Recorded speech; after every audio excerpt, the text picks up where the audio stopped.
하나님의 말씀은 사도행전 20장 24절에서 32절까지의 말씀입니다. 신약 성경 223페이지. 신약 성경 223페이지. 사도행전 20장 24절로 32절. 우리 다 찾으셨으면 한 절씩 교독하도록 하겠습니다. 내가 달려갈 길과 주 예수께 받은 사명 곧 하나님의 은혜의 복음을 증언하는 일을 마치려 하면은 나의 생명조차 조금도 귀한 것으로 여기지 아니하노라.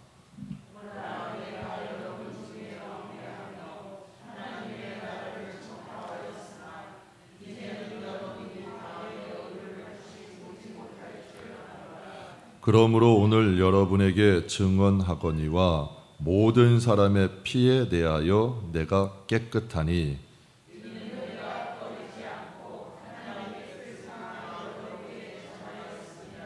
여러분은 자기를 위하여 또는 온 양떼를 위하여 삼가라. 성령이 그들 가운데 여러분을 감독자로 삼고 하나님이 자기 피로 사신 교회를 보살피게 하셨느니라.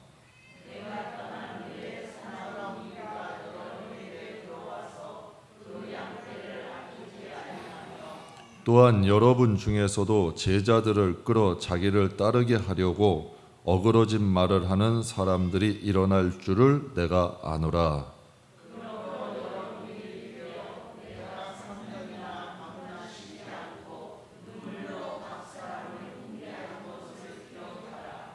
지금 내가 여러분을 주와 및 그 은혜의 말씀에 부탁하노니 그 말씀이 여러분을 능히 든든히 세우사 거룩하게 하심을 입은 모든 자 가운데 기업이 있게 하시리라. 아멘. 우리가 지켜야 할 것들이란 제목으로 함께 은혜 나누도록 하겠습니다.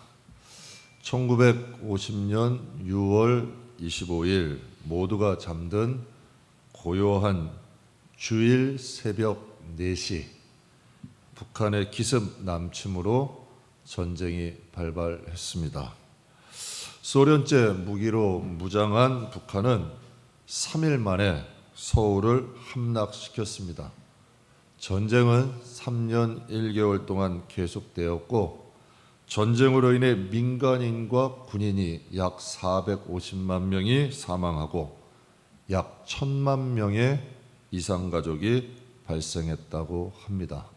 올해 6.25가 71주년입니다. 반백년이 훨씬 지났는데 아직도 전쟁의 아픔, 상처를 가지고 살아가시는 분들이 많이 계십니다. 6.25 전쟁이 끝났다고 생각하시는 분들이 계신데 아직 끝나지 않았습니다. 여러분, 71년이 지났지만 여전히 휴전 상태입니다. 종전이 아닙니다. 우리 전쟁 좀 쉬었다 하자, 휴전한 거지 아직 이 한반도는 종전선언이 되지 않은 곳입니다. 그래서 휴전 이후에도 끊임없이 도발 이어지고 있습니다. 많은 땅굴들이 발견됐고 아직도 발견되지 않는 땅굴들이 많이 있다고 합니다. 수많은 간첩들이 내려오고 잠수함으로 동해안으로 침투하고 천안함 폭침 사건, 연폰보 폭격 사건 등 아직도 한반도는 긴장 상태입니다. 그런 생각해 봤습니다. 북한의 김일성, 김정일, 김정은 우리나라 정말 잘 살고 있잖아요. 우리나라 볼 때마다 배 아프지 않겠습니까? 안타깝지 않을까요?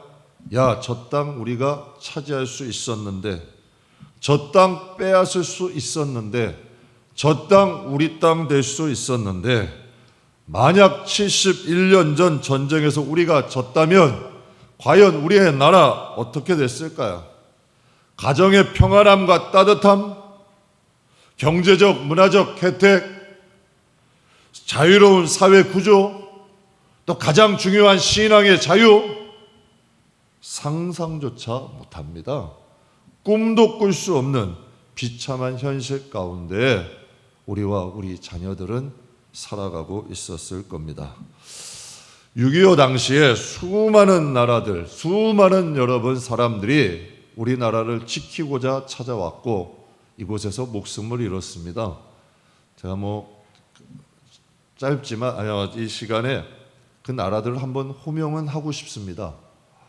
전쟁에 참여한 파병국이 미국, 영국, 카나다, 호주, 네덜란드, 프랑스, 뉴질랜드, 필리핀, 터키, 태국, 에티오피아, 벨기에, 그리스, 룩셈부르크, 남아프리카 연방, 콜롬비아, 또 의료를 지원해줬던 나라가 스웨덴, 노르웨이, 덴마크, 이탈리아, 인도, 서도, 또 물자와 기타 여러 가지 전쟁을 통한 자원을 지원해 준 곳이 인도, 과테말라, 이스라엘, 아르헨티나, 우루과이, 코스타리카, 멕시코, 도미니카 공화국, 이란, 오스트리아, 라베니리아, 레바논, 라이텐슈타인, 모나코, 바티칸, 베트남, 사우디아라비아, 파키스탄, 스위스, 이집트, 스페인, 쿠바, 버마, 대만, 시리아, 인도네시아, 아이슬란드, 헝가리, 엘살바도르, 아이티.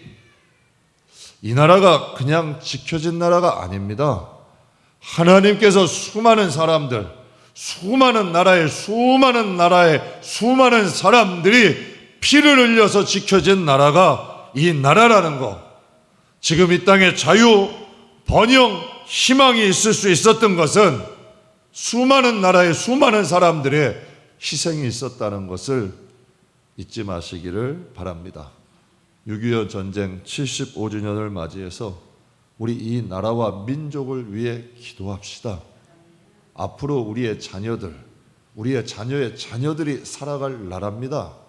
나라 없는 비참함이라는 것은, 가난한 나라에 산다는 그 여러분 빈궁함이라는 것은 이루 상상할 수 없습니다. 우리 깨어서 이 나라와 민족을 위해 기도합시다. 그런 저와 여러분도 함께 그 기도에 동참하는 우리가 되길 주의 이름으로 축복합니다. 다음 오늘 본문 말씀 전하겠습니다. 본문 말씀은 사도 바울이 에베소의 교회의 사역을 마치고 예루살렘으로 떠나야 됩니다. 이제 이게 제3차 전도여행 마지막 부분인데, 이제 사도 바울은 에베소 교회를 떠나게 해서 예루살렘에 가게 되면 이제 로마로 가게 되고, 이제는 그런 감옥에 갇히게 되는 심정이 되게 됩니다. 그래서 이 사도 바울이 에베소 교회의 지도자들을 부릅니다. 그리고 이 지도자들을 부른 후에 교회와 성도들을 부탁하면서 남긴 말이 오늘 본문의 말씀입니다. 내가 이제는 예루살렘으로 떠나야 되고 내가 앞길이 이제 어떻게 될지를 모른다. 에베소 교인들, 당신들 다시 만날 수 없을 수 있다. 그러니 교회와 성도들을 부탁한다. 이게 오늘 본문 말씀의 중심입니다. 저는 오늘 본문 말씀 중심으로 우리가 정말 지켜야 할 것이 무엇이 있을까? 여러분과 함께 세 가지 은혜 나누겠습니다. 우리가 지켜야 할 것 첫 번째는 복음의 순수함입니다. 복음의 순수함 지켜야 합니다. 오늘 주보에 하용조 목사님이 하신 말씀을 글에 실었습니다. 하용조 목사님은 복음을 아주 심플하게 정리해서 말씀하고 있습니다. 복음은 회개하고 예수를 믿는 것이 복음이다. 천국이 가까이 왔기 때문에 회개하고 복음을 믿는 것, 이것이 바로 복음이다. 성경 말씀 중에 복음에 대한 가장 정리를 잘한 핵심 말씀 구절이 있습니다. 로마서 1장 16절 17절 우리 같이 봉독하겠습니다. 내가 복음을 부끄러워하지 아니하노니 이 복음은 모든 믿는 자에게 구원을 주시는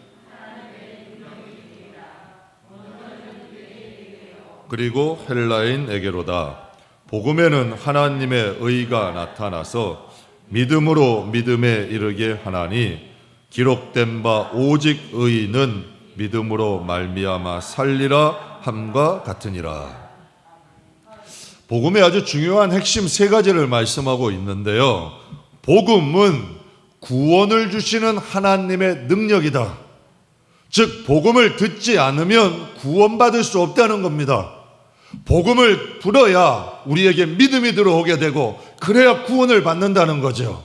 복음을 듣지 않고 복음을 듣지 않고 믿음 없이 교회를 다니는 건 여러분 그건 구원받을 수 없는 믿음입니다. 여러분 복음을 들을 때 믿음이 생기고 복음을 들을 때 구원의 능력이 우리한테 생긴다, 이렇게 말씀하고 있어요. 두 번째는 복음은 하나님의 의로 우리를 의롭게 한다. 우리는 스스로 의로워지는 사람들이 아닙니다. 우리의 고행이나 우리의 능력, 우리의 의지로 사람이 의롭게 된다? 사람 안 변합니다. 심리학자들이 그런 말해요. 사람이 변하는 것보다 죽는 게 빠르다. 그런데 성경은 사람이 변한대요. 표범의 반점도 변할 수 있고 구수인의 피부도 변할 수 있대요. 하나님의 복음이 우리 안에 들어오면 복음이 살았고 운동력 있게 역사한다. 성경에는, 영어 성경에는 파워풀 있게 역사한다. 그 복음이 사람을 변화시킨다는 거죠. 복음을 듣게 되면 그 복음이 우리를 의롭게 만든다, 이렇게 말씀하고 있어요. 마지막 세 번째는 복음은 믿음에서 믿음에 이르게 한다. 여러분, 믿음은 정체되어 있는 것이 아닙니다. 복음을 들으면 들을수록 우리의 믿음은 성장해 갑니다. 믿음이 넓어져 갑니다. 믿음이 깊어져 갑니다. 여러분, 예수를 믿지만 각 사람들마다 그 믿음의 크기, 분량이 틀립니다. 능력이 틀리죠. 복음이 할 수 있는 세 가지 핵심적인 요소, 하나님이 구원에 이르는 능력이 되고 사람을 변화시키고 믿음을 성장시킨다. 우리 교회 한 젊은 집사님께 제 들은 이야기입니다. 교회 다니는 친구가 복음에 대해서 좀 갈급했대요. 그래서 이 셀 리더에게 부탁을 했답니다. 오늘 우리 셀 모임에선 복음에 대해서 좀 은혜를 나눴으면 좋겠습니다. 그랬더니 셀 리더가 이런 말을 하더랍니다. 지금 우리 셀에 초신자가 있으니 우리 딱딱한 말은 하지 않았으면 좋겠습니다. 그런데 그 초신자가 교회 다닌 지 7년 됐답니다. 7년 됐는데 초신자야. 여러분, 교회 셀 모임, 소모임에서 나눠야 될 건 복음입니다. 그곳에서 여러분 서로 은혜를 나누고 세상의 복음으로 우리가 승리하는 것 아니에요? 그런데 셀 모임에서 딱딱한 말은 하지 맙시다. 그래서 거기서 아이들 등하교 시키는 이야기 듣고 왔답니다. 그래서 그분이 셀 리더께 이런 말씀을 했대요. 제가 정말 복음이 갈급해서 왔는데 제가 이곳에서 아이들 등하교 하는 이야기 듣고 가야겠습니까? 그렇다면 여러분, 이게 우리의 지금의 현실인데 사도 바울은 예배소 교회에서 복음을 어떻게 전했을까요? 성경에 있는 이 사도 바울은 예배소 교회에 가가지고 어떻게 복음을 증거하며 어떻게 사역을 했을까요? 오늘 본문에 아주 정확하게 말씀하고 있어요. 24절, 25절에 이렇게 말합니다. 내가 달려갈 길과 주 예수께 받은 사명, 곧 하나님의 은혜의 복음을 증언하는 일을 마치려 하면은 나의 생명조차 조금도 귀한 것으로 여기지 아니하노라. 바울은 복음 전할 때 소풍처럼 전했다? 큰일 나는 일입니다. 바울은 복음 전할 때 생명 걸고 전했습니다. 목숨 걸고 전했습니다. 자신의 생명 바쳐 복음 전했습니다. 이게 복음입니다. 우리 25절에 말합니다. 보라, 내가 여러분 중에 왕래하며 하나님의 나라를 전파하였으니. 요즘 여러분 교회에서 금기어가 되어가는 것들이 있습니다. 여러분, 죄에 대해서 말하면 안 됩니다. 천국과 지옥 대해서 말하는 거 거의 금기어가 되다시피 하고 있습니다. 잘 말 안 합니다. 그런데 사도 바울은 여러분, 많은 사람에게 대중을 놓아놓고만 하나님 나라를 증거한 것이 아니라 각 가정들마다 찾아다니면서 왕래하면서 하나님 나라를 전했다는 겁니다. 하용조 목사님 말대로 복음이란 하나님 나라가 가까이 왔기 때문에 회개하고 예수 믿어라. 이게 복음의 핵심이라는 거죠. 사도 바울은 그대로 여러분, 사도 바울은 각 가정들마다 다니면서 하나님 나라를 증거했다고 했어요. 그 다음 27절에 뭐라고 하나요? 27절 말씀에 이는 내가 꺼리지 않고 하나님의 뜻을 다 여러분에게 전하였음이라. 꺼리지 않고 전했다. 이 뜻은 감추지 않았다, 움츠리지 않았다, 물러서지 않았다. 여러분, 성경의 복음을 전해야 될 핵심을 하나님은 이렇게 말씀하고 계십니다. 죄에 대해서 전해야 되고, 의에 대해서 전해야 되고, 심판에 대해서 전해야 된다. 이게 세 가지가 성령님이 오시면 하시는 세 가지 일이다. 예수님 말씀하셨습니다.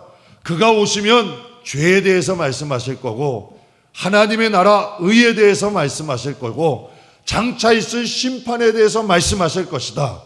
근데 사도 바울은 이렇게 고백해요.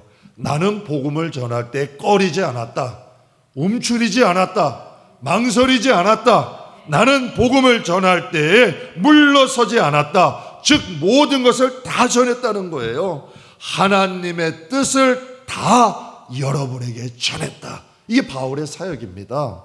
그리고 여러분 31절에 이렇게 말합니다. 우리 같이 읽겠습니다.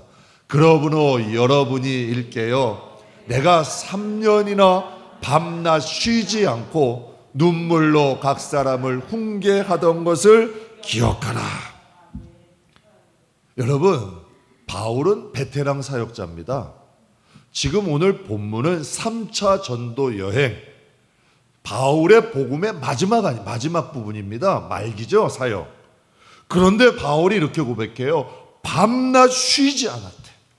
밤낮 쉬지 않고 눈물로 각 사람을 찾아다니면서 간곡히 부탁했다는 거예요. 하나님 나라가 곧 임할 거야. 이렇게 예수 믿으면 안 돼. 정말 정신 차리고 우리 예수 믿읍시다. 죄에 대해 깨닫게 하고 하나님의 나라의 의를 쌓읍시다. 하나님의 심판대 앞에는 공의의 하나님입니다. 간곡하게 밤낮 쉬지 아니고 눈물을 흘리면서 부탁했다는 거예요. 여러분, 바울이 복음을 전하는 오늘 본문의 자세를 보면 무엇을 느낄 수 있나요? 순수합니다. 정말 여러분, 순수하지 않으면 이렇게 복음 못 전합니다. 정말 여러분, 하나님을 정말 사랑하고 성도들이 구원받기를 정말 소원하지 않으면 이렇게 복음 못 전합니다. 저는 사도 바울을 보면서 그것을 느껴요. 어떻게 사역의 초기 때나 사역의 이 말기에 이렇게 순수할 수 있을까? 하나님의 뜻 그대로 전합니다. 섞지 않아요. 여러분, 뺄 거 빼고 더할 거 더하지 않아요. 오직 하나님 말씀 그대로 전하는 거예요. 바울은 순수한 거죠. 제가 새벽 예배 때 한번 말씀드렸었는데요. 지금부터 약 40년 전의 이야기입니다. 서울에서 성인 약 200명 정도 모이는 교회에서 목회하던 목사님 계셨습니다. 큰 교회는 아닌데 목사님이 아주 신실하셔서 교회와 성도들이 평안하게 아주 목회를 잘 하셨습니다. 이 목사님의 소문이 좀 좋게 났던 것 같아요. 서울 상도동에 한 700~800명 정도 모이는 교회에서 목사님께 청빈 요청이 왔습니다.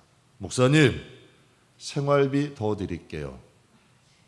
목회자 처우 지금보다 훨씬 좋게 해드릴게요. 우리 교회로 오세요. 근데 이 소식이 교회 장로님들에게 들어간 겁니다. 그래서 장로님들이 목사님을 찾아오셨어요. 그리고 간곡히 부탁드렸습니다. 목사님, 생활비 올려드릴게요. 지금보다 처우 개선하겠습니다. 목사님, 우리 떠나지 마세요. 목사님, 가지 마세요.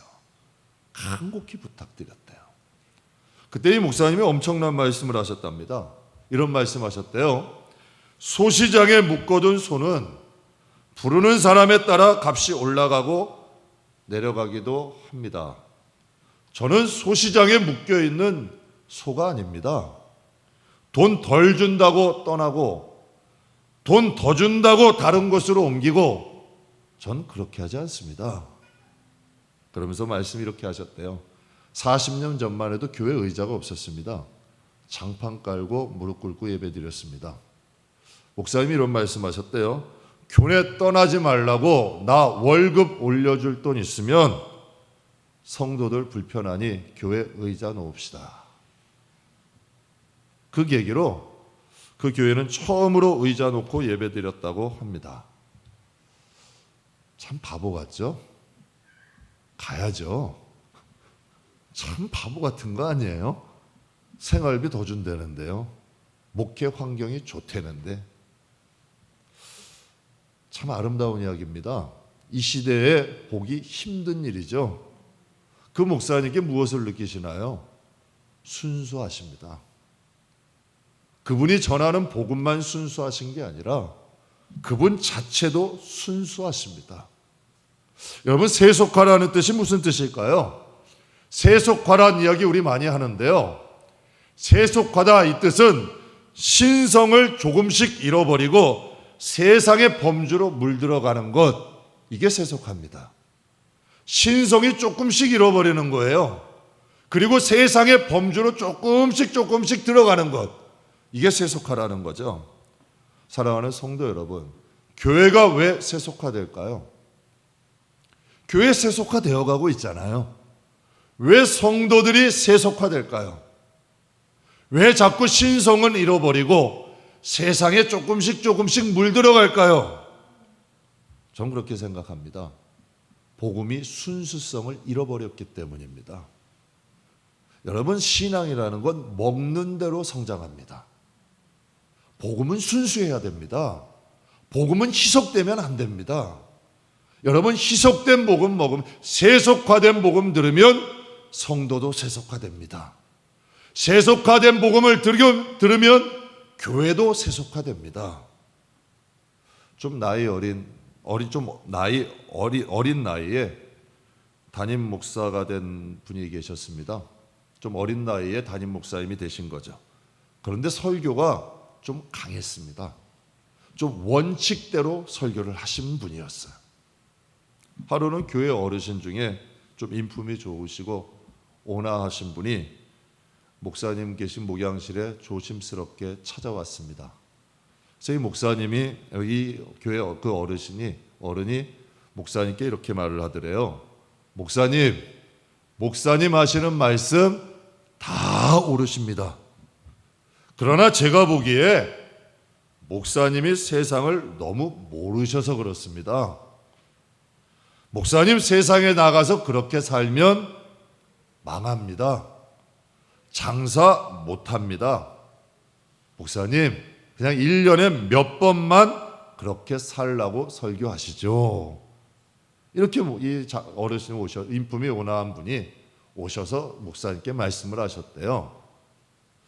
그런데 이 목사님이 다음 주에 그 설교를 또 하셨대요. 그 다음부터는 아무도 목사님을 찾아오지 않더래요. 그런데요, 이 어린 나이에 담임 목사님 된 분이 지금은 교회 어른이 됐습니다. 원로 목사님이 됐습니다. 과연 그분의 사역 어떻게 됐을까요? 지금 한국교회에서 존경받으십니다. 수많은 제자들이 그분을 따르고 신실한 신앙의 열매들을 많이 맺으셨습니다.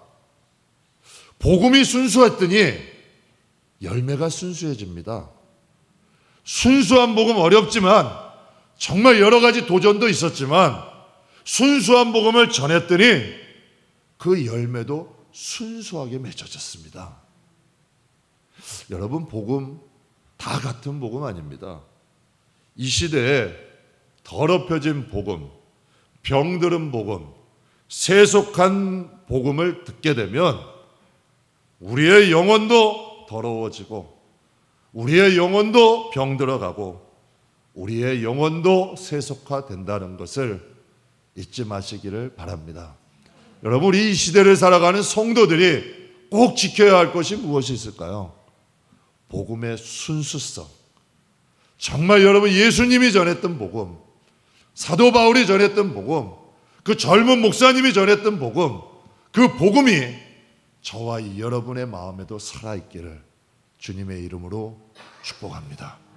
두 번째로 우리가 지켜야 할 건 무엇이 있을까요? 교회와 가정 지켜야 합니다. 사도 바울이 예배소 교회 지도자들을 모아놓고 28절에 이렇게 말합니다.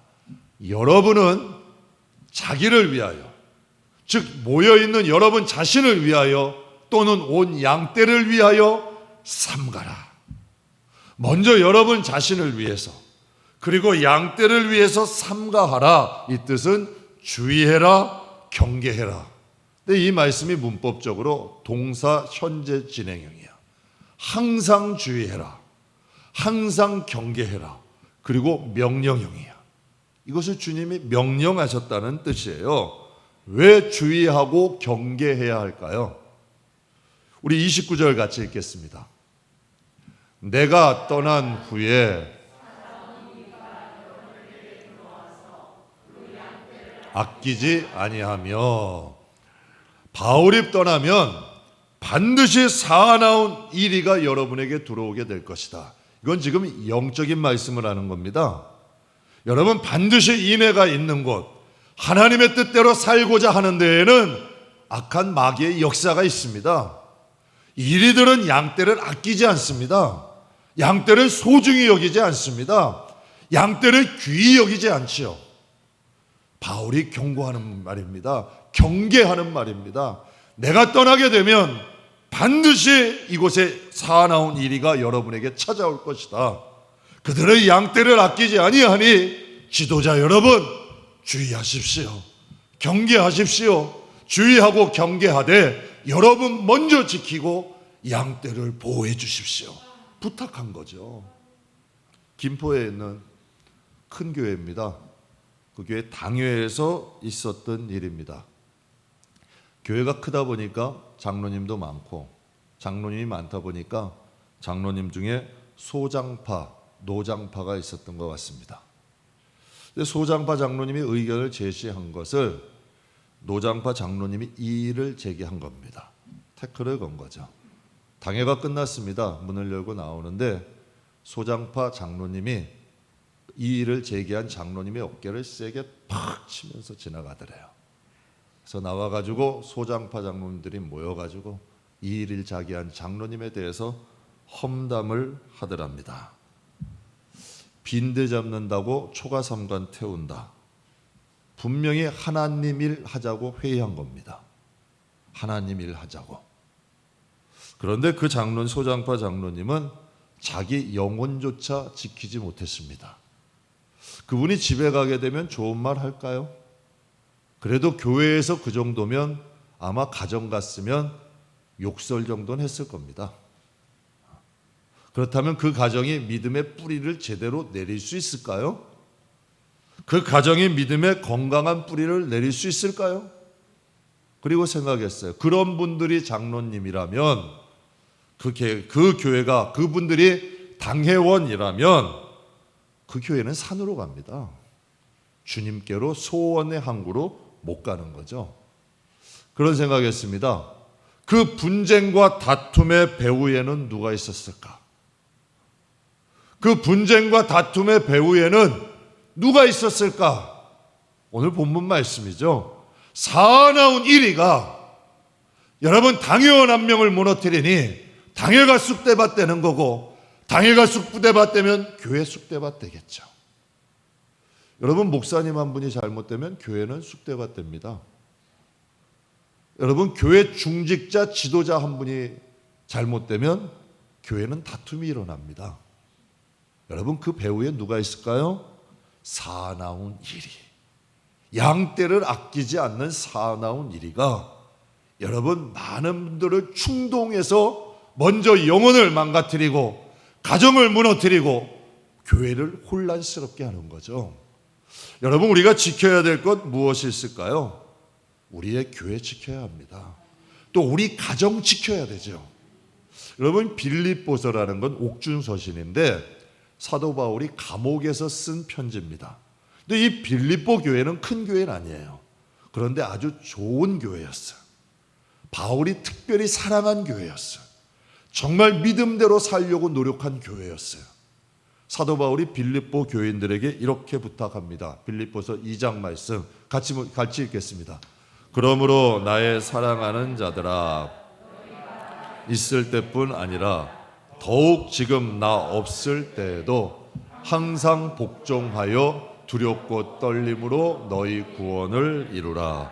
너희 안에 행하시는 이는 하나님이시니 자기의 기쁘신 일을 위하여 너희에게 소원을 두고 행하게 하시나니 모든 일을 원망과 시비가 없이 하라. 아멘. 내가 없더라도 너희 안에는 성령님이 계시니까, 너희들 주님 영접했고 너희 안에 성령님 계시니 그분 바라봐라. 그분께 기도하고 그분께 의뢰해라. 그래서 항상 두렵고 떨림으로 너희의 구원을 이루라. 여러분, 우리의 구원은 이루어진 사건이 아닙니다. 우리가 하나님 앞에 이르는 그날까지 우리는 두렵고 떨림으로 우리의 구원을 이루어 나가는 겁니다. 주님이 주신 구원은 완벽하지만 인간이 연약하기 때문에 인간의 그릇이 깨어짐으로 말미암아 어둠이 사나운 이리들이 틈탐으로 믿음을 잃어버릴 수도 있습니다.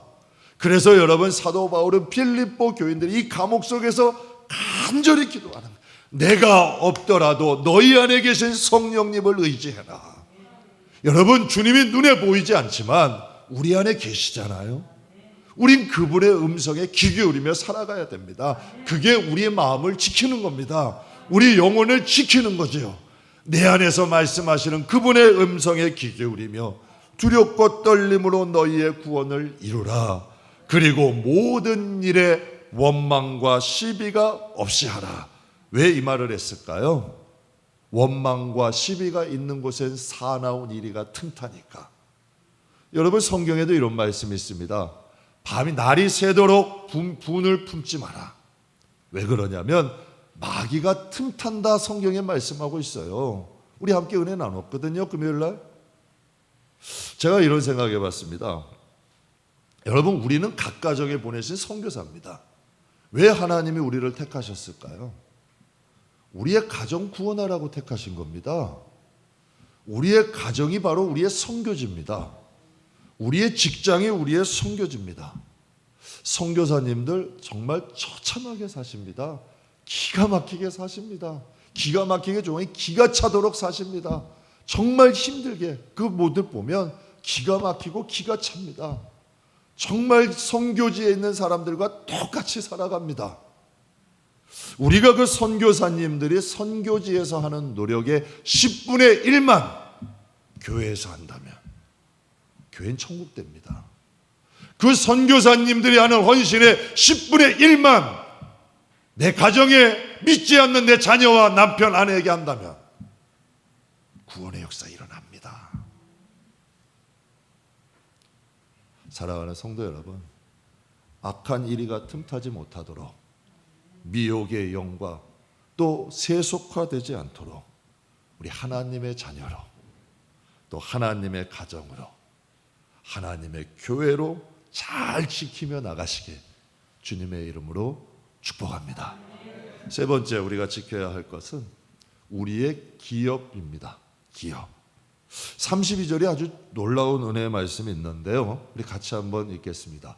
지금 내가 여러분을 주와 및 그 은혜의 말씀에 부탁하노니 그 말씀이 여러분을 능히 든든히 세우사 거룩하게 하심을 입은 모든 자 가운데 기업이 있게 하시리라. 여러분, 우리가 이 잘못 생각하는 것들이 하나 있어요. 바울이 지도자들을 모았으면 지도자들에게 교회를 부탁한 걸까요? 근데 성경은 지금 그렇게 말씀 안 해요. 내가 여러분을 주와 및 그 은혜의 말씀에 부탁하노니. 이건 무슨 말이냐면 지도자 당신들이 먼저 말씀에 서라. 하나님 말씀 안에서 쓰고 그 말씀 안에서 성도들을 지키라는 겁니다. 내 감정대로, 내 계획대로, 내 생각대로가 아니라 하나님이 주신 그 말씀 안에서 내 자신을 지키고 교회를 지키라는 거죠. 왜? 그 말씀으로 지키게 되면 그 말씀이 여러분을 든든히 세우사. 말씀이 세운다는 겁니다. 교회의 말씀이 순수함을 잃어버리고 말씀의 능력이 없으면 교회 무너집니다. 우리의 가정도 마찬가지죠. 여러분, 먼저 복음의 대표자들이 말씀 안에 서서 말씀대로 살아가고 말씀을 경외하며 말씀 은혜 안에서 살려고 노력하면 그 가정이 든든히 쓴다는 겁니다. 하나님께서 이스라엘 백성들이 가나안 땅에 들어가기 전에 이스라엘 백성들을 모아놓고 간곡히 부탁합니다. 말씀을 가까이 하라. 말씀을 가까이 하라. 미간에도 세우고 문설주 어디에 항상 말씀을 가까이 하라. 그리하면 너희가 가나안 땅에 들어가서 주의 복을 넘치게 받을 것이다. 정말 너희같이 행복한 자가 없을 것이다. 왜? 오늘 본문에 말씀하시는 거예요. 말씀이 너희를 든든히 세우사 거룩하게 하심을 입은 모든 자에게 기업이 있게 하시리라. 제가 목회하면서 깨달은 것이 있습니다. 하나님이 우리를 너무 사랑하시죠. 우리 이렇게 하나님 사랑하시는 거 저도 알아요. 근데 제가 추상적이나 관념적으로 말씀드리는 것이 아니라 진심으로 말씀드립니다. 하나님은 우리를 사랑하시는 것이 아니라 나를 사랑하시는 겁니다. 하나님께서는 우리를 사랑하시는 거죠. 우리를 아끼시는 거예요. 그러니까 하나님은 우리 각자를 위한 하나님의 계획이 있으십니다. 여러분, 무슨 일을 할 때 계획 없이 합니까?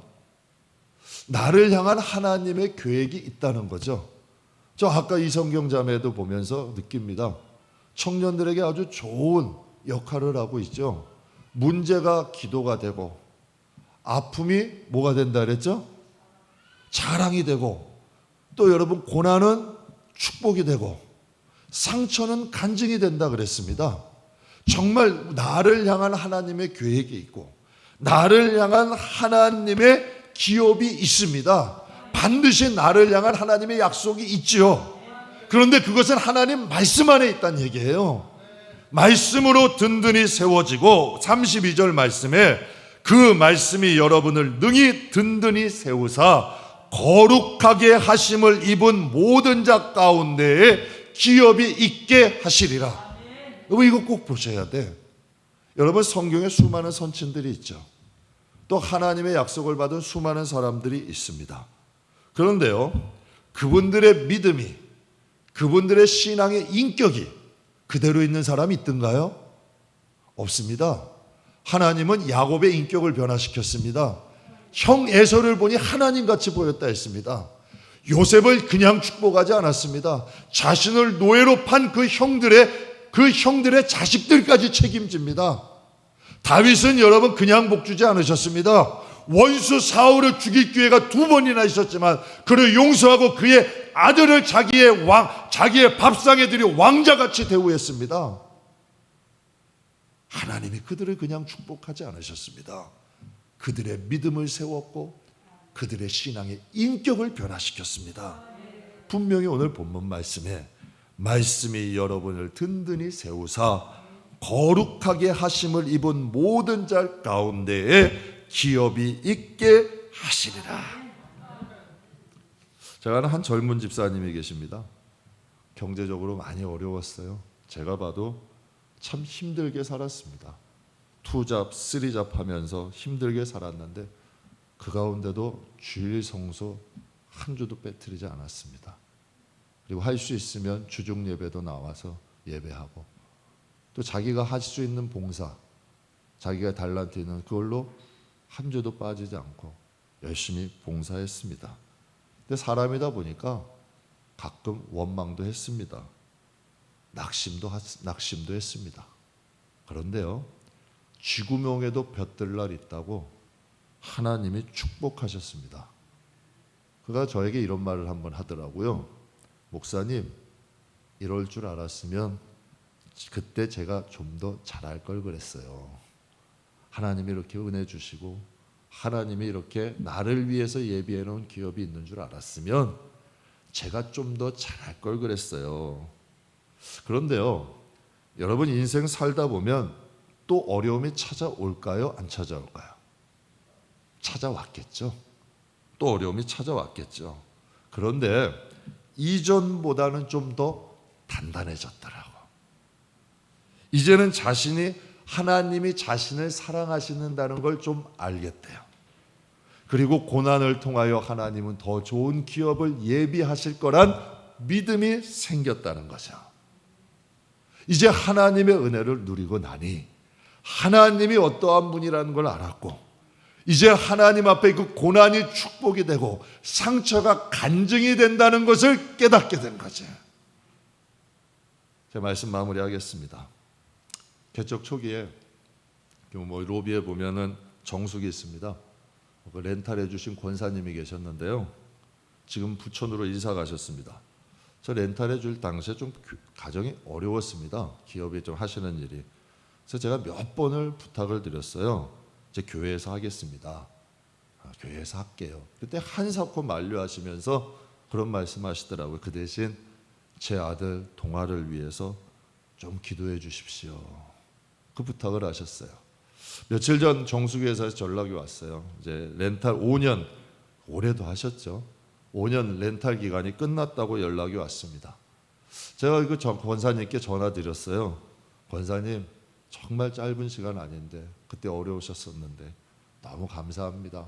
정말 고맙게 아주 잘 썼습니다.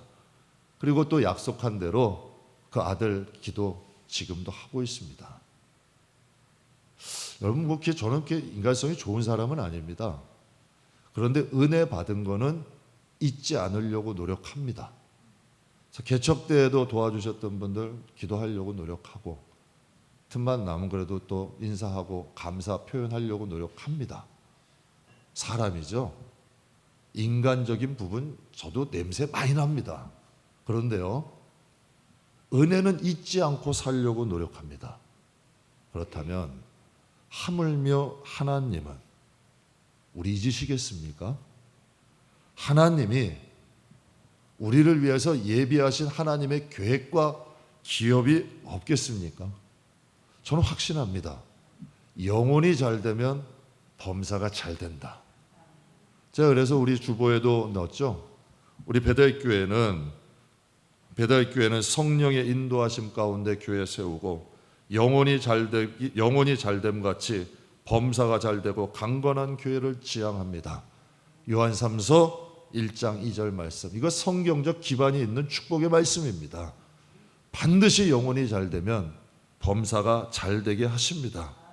그러나 영혼이 잘못되면 하나님과는 상관없습니다. 영혼이 잘 되면 반드시 하나님이 나를 위한 계획이 있다, 나를 위하여 예비된 기업이 있다는 것 잊지 마시기를 주의 이름으로 축복합니다. 우리를 준비하신 영육간의 하나님의 기업을 위해서라도, 우리의 기업을 잘 지키기 위해서라도 하나님의 말씀 안에, 말씀의 반석 위에 우리의 자신을 잘 세우시기를 주님의 이름으로 축복합니다. 우리가 지켜야 할 것 세 가지 은혜 나눴습니다. 복음의 순수성 지킵시다. 복음이 생명입니다. 또 우리 교회와 가정, 먼저 내 자신을 돌아보며 지킵시다. 또 우리에게 주신 기업 잘 지킵시다.